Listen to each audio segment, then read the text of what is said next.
autrefois, avant qu'il y ait des barrages sur le Rhône, les crues envahissaient le marais de Lavour. Et ça servait d'expansion de la crue. Il y en avait moins en aval.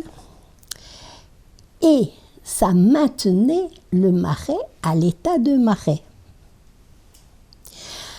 À partir du moment où vous faites des barrages sur le fleuve, vous limitez les crues, l'expansion des crues et des inondations.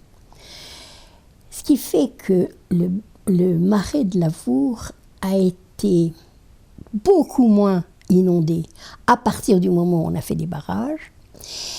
Et à partir de ce moment-là, le marais continue à évoluer vers un milieu terrestre.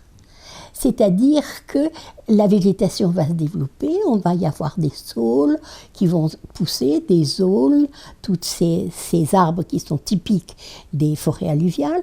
Et puis, progressivement, ça va devenir un milieu terrestre. Or, c'est un milieu extrêmement intéressant parce que c'est un grand marais. Et ce grand marais attire les oiseaux migrateurs, etc. Enfin, c'est un écosystème à lui tout seul, bien sûr, et qui est tout à fait intéressant sur le plan du milieu naturel. Donc, il a fallu donc trouver le moyen d'empêcher que la végétation se développe.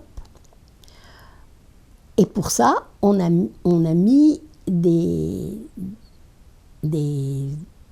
troupeaux de vaches qui sont des vaches anglaises et qui vivent dehors toute l'année et qui sont très rustiques et qui broutent et qui du coup empêchent le développement des arbres, etc.